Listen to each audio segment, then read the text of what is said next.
ইমেইলটি যে আমাদের পাঠিয়েছে, ঘটনাটি তার মেজ ভাই সোহেলের সাথে ঘটেছিল। সোহেল তখন ঢাকা বিশ্ববিদ্যালয়ে পড়তেন। করোনার সময় যখন সবকিছু বন্ধ হয়ে গেল, সোহেল কুষ্টিয়ার গ্রামের বাড়িতে ফিরে আসেন।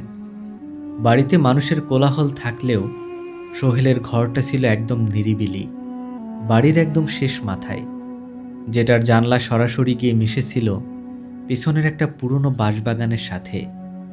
প্রথম কয়েকদিন সবকিছু ঠিকঠাকই ছিল, কিন্তু সপ্তাহখানেক পর থেকে সোহেলের ঘুমে সমস্যা শুরু হয়। সেদিন ছিল সোমবার। মেঠো পথ বেয়ে ঠান্ডা বাতাস আসছিল। সোহেল রাত আনুমানিক 12টার দিকে ল্যাপটপ বন্ধ করে ঘুমিয়ে পড়েন। রাত তখন ঠিক 2:13। সোহেলের হঠাৎ ঘুম ভেঙে গেল। ঘুম ভাঙার পর সোহেল অদ্ভুত একটা বিষয় খেয়াল করলেন। ওনার পুরো শরীর অবশ, তিনি একটা আঙুল পর্যন্ত নাড়াতে পারছেন না। ওনার মনে হলো ওনার বুকের উপর অত্যন্ত ভারী, প্রায় 100-200 কেজির কোনো পাথর চাপা দিয়ে রাখা হয়েছে। তিনি চিৎকার করে তার মাকে ডাকার চেষ্টা করলেন, কিন্তু মুখ দিয়ে কোনো শব্দ বের হলো না। কেবল একটা গোঙানির মতো আওয়াজ গলার কাছে এসে আটকে রইল। সোহেল ভাবল এটা কোনো সাধারণ বোবাই ধরা বা স্লিপ প্যারালাইসিস, কিন্তু ভয়ের চাদরটা ওনাকে জড়িয়ে ধরল যখন তিনি চোখটা সামান্য মেলতে পারলেন। সোহেল দেখলেন ওনার বিছানার পায়ের কাছে, যেখানে মশারির কোণাটা ঝুলে আছে, সেখানে একটা অদ্ভুত কুচকুচে কালো ছায়া দাঁড়িয়ে আছে। ছায়াটার কোনো স্পষ্ট মুখ নেই, কিন্তু সোহেল স্পষ্ট অনুভব করতে পারছিলেন সেই অবয়বটি ওনার দিকে একদৃষ্টিতে তাকিয়ে আছে। ঘরটা ছিল অন্ধকার, কিন্তু সেই অবয়বের চারপাশের অন্ধকারটা যেন আরও ঘন, আরও তরল। সবচেয়ে ভয়ানক ব্যাপার ছিল ঘ্রাণটা। সোহেলের নাকে হঠাৎ কাঁচামাটির তলা থেকে উঠে আসা ভেজা পচা কবরের মতো একটা গন্ধ এলো। প্রায় 5 মিনিট একই যন্ত্রণার পর হঠাৎ সোহেলের শরীরটা হালকা হলো। ওনার বুক থেকে যেন বিশাল পাথরটা নেমে গেল। তিনি এক ঝটকায় উঠে বসলেন, সারা শরীর ঘামে ভেজা। ল্যাপটপের আলো জ্বালালেন। দেখলেন ঘরে কেউ নেই, জানলাটাও বন্ধ করা। সোহেল বিষয়টিকে পাত্তা দিলেন না, ভাবলেন মানসিক চাপ। কিন্তু পরের দিন ঠিক একই সময়ে রাত 2:13 ওনার আবার ঘুম ভাঙল। এবার আতঙ্কটা আরও এক ধাপ এগিয়ে গেল।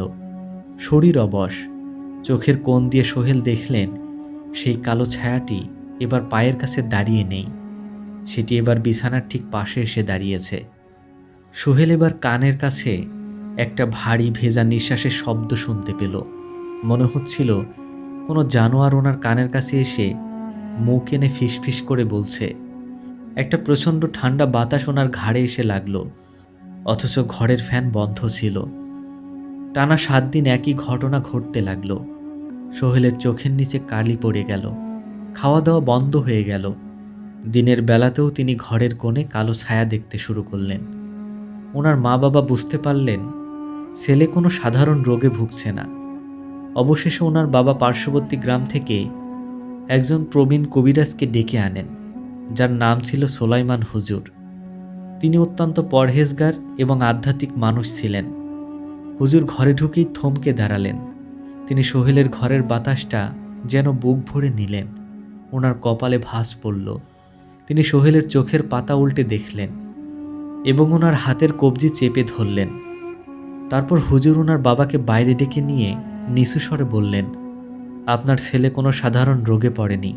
একে জিনের আসর বা সাধারণ হাওয়া লাগা বলে না। এর উপর একটা অসৎ এবং অত্যন্ত হিংস্র জিন কুনজর দিয়েছে।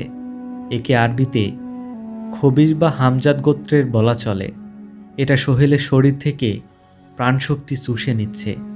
ও যদি আর 1 সপ্তাহ এভাবে থাকে, তবে ওর ফুসফুস কাজ করা বন্ধ করে দেবে।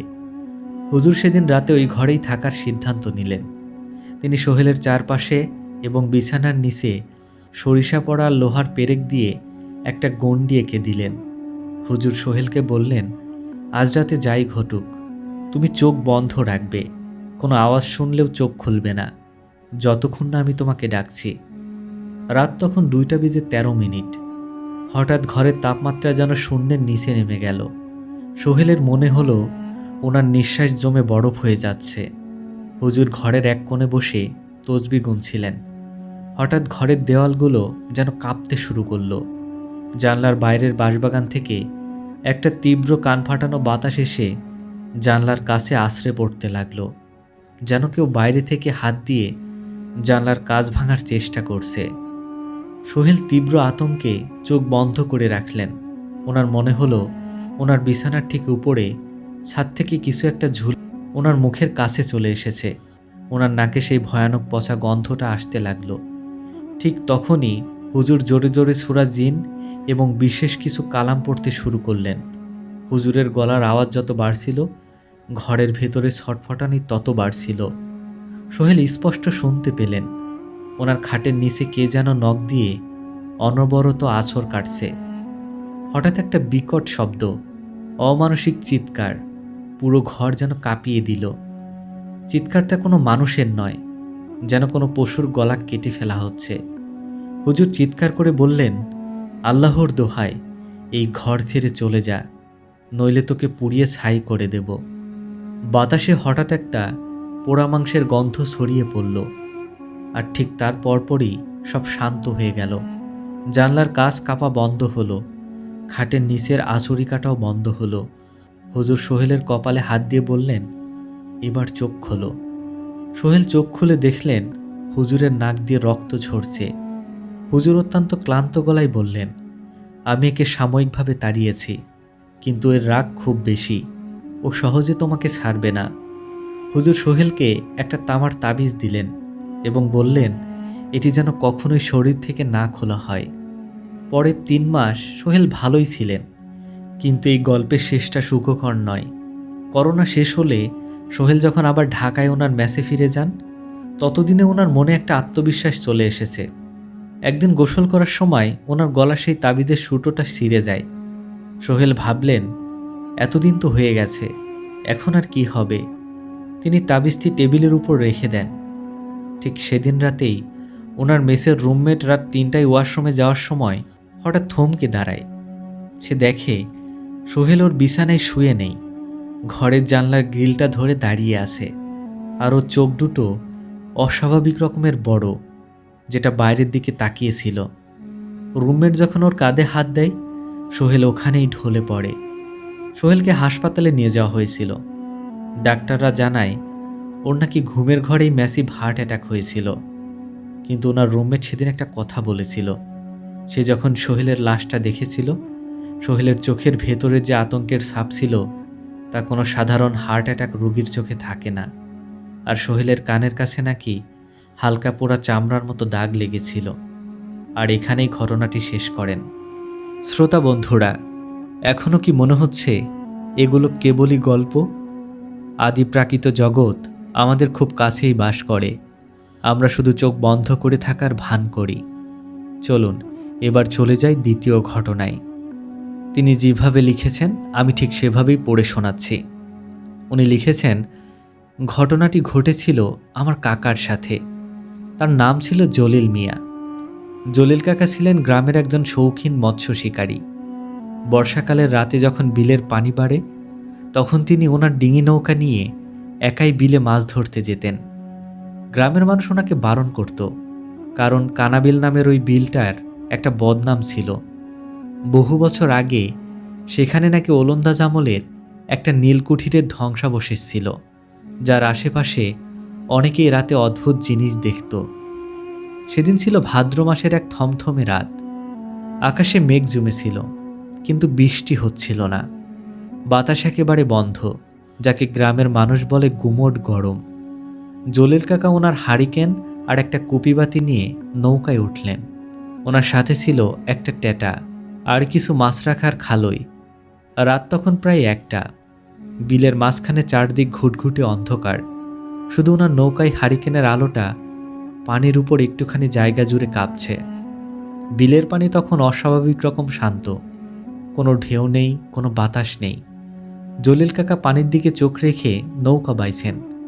হঠাৎ ওনার খেয়াল হলো, বিলের উপরে যে হালকা কুয়াশা জমেছে, তার ভেতর দিয়ে একটু দূরে ঠিক একটা তালগাছের গুড়ির উপর কে যেন বসে আছে।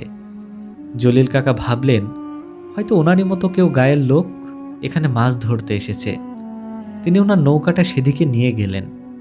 কাছে যেতেই তিনি দেখলেন ওটা আসলে একটা মানুষ।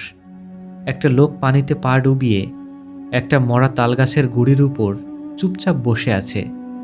লোকটার পরনে একটা ময়লা লুঙ্গি, কিন্তু গায়ে কোনো জামা নেই। সবচেয়ে অদ্ভুত ব্যাপার হলো লোকটার সাথে কোনো আলো নেই। এই পিচ ঢালা অন্ধকারে সে আলো ছাড়া কিভাবে মাছ ধরছে? জলিল কাকা ওনার নৌকাটা কয়েক হাত দূরে থামিয়ে তাকে জিজ্ঞেস করলেন, কেডারে, রফিক নাকি? লোকটা কোনো উত্তর দিল না। সে মাথা নিচু করে বসে রইল। জলিল কাকা ওনার হাতের হারিকেনটা একটু উঁচু করে ধরলেন। হারিকেনের হলদে আলোয় তিনি যা দেখলেন, ওনার বুকের ভেতরটা হঠাৎ করে কেঁপে উঠল। লোকটা মাছ ধরছে না, ওনার পায়ের কাছে একটা মরা শোল মাছ পড়ে আছে। লোকটা ওনার লম্বা নখালা হাত দিয়ে সেই কাঁচা শোল মাছটার পিঠের চামড়া জীবন্ত অবস্থায় টেনে টেনে তুলছে। আর ওনার মুখ থেকে কোনো আওয়াজ বের হচ্ছে না, কিন্তু ওনার পুরো শরীরটা কেমন যেন অস্বাভাবিকভাবে কাঁপছে, যেন তিনি ভেতরে ভেতরে হাসছেন। জলিল কাকা অভিজ্ঞ লোক, তিনি বুঝলেন এটা সাধারণ কোনো মানুষ নয়। তিনি কোনো কথা না বাড়িয়ে ধীরে ধীরে বৈঠা দিয়ে নৌকাটা পেছনের দিকে ঘোরাতে লাগলেন। ঠিক তখনই সেই অবয়বটি মাথা তুলল। হারিকেনের আলোয় জলিল কাকা দেখলেন লোকটার মুখটা মানুষের মতোই, কিন্তু ওনার চোখ দুটোতে কোনো মনি নেই। একদম সাদা, কাচের মতো দুটো চোখ, আর ওনার ঠোঁট দুটো চওড়া হয়ে কানের লতি পর্যন্ত বিস্তৃত হয়ে আছে এক ভয়ানক নীরব হাসিতে। লোকটা ওনার হাত বাড়ালো। ওনার হাতটা যেন স্বাভাবিকের চেয়ে অনেক বেশি লম্বা হয়ে ওই কাকার নৌকার গুলোর দিকে আসতে লাগলো। জলিল কাকা আর এক মুহূর্তও দাঁড়ালেন না। তিনি ওনার টেটাটা দিয়ে সেই পানির উপর সজোরে আঘাত করলেন এবং সর্বশক্তি দিয়ে নৌকা বাওয়া শুরু করলেন। ওনার মনে হলো নৌকার নিচে কে যেন ধাক্কা দিচ্ছে। শান্ত জল আচমকা উত্তাল হয়ে উঠল। চারপাশের পানি থেকে কালো কালো হাত যেন ওনার নৌকাটা টেনে ধরে রাখতে চাইল। জলিল কাকা ওনার জীবনের সব শক্তি দিয়ে নৌকা বেয়ে ঘাটের দিকে ছুটলেন। ওনার কানের পেছনে তখনও একটা শীতল বাতাসের সাথে কে যেন ফিসফিস করে বলছিল, জলিল, মাছ দিয়ে যা, মাছ দিয়ে যা। ঘাটে এসে নৌকা ভিড়াতেই জলিল কাকা জ্ঞান হারিয়ে নৌকার উপরেই পড়ে যান। পরদিন সকালে গ্রামবাসীরা ওনাকে উদ্ধার করে, কিন্তু আতঙ্কের বিষয় হলো জলিল কাকা যখন সুস্থ হলেন ওনার গলা দিয়ে আর কোনো আওয়াজ বের হচ্ছিল না। ওনার কথা বলার শক্তি চিরতরে হারিয়ে গিয়েছিল। ওনার বাকশক্তি কেড়ে নেওয়া হয়েছিল। গ্রামের মানুষ আজও বিশ্বাস করে কোনা বিলের সেই নীরব শিকারীর মুখোমুখি যে দাঁড়ায়, সে যদি বেঁচেও ফেরে, তার মনের ভেতরের কথা বলার শক্তিটা সেই বিলের অন্ধকারেই সারা জীবনের জন্য জমা পড়ে যায়।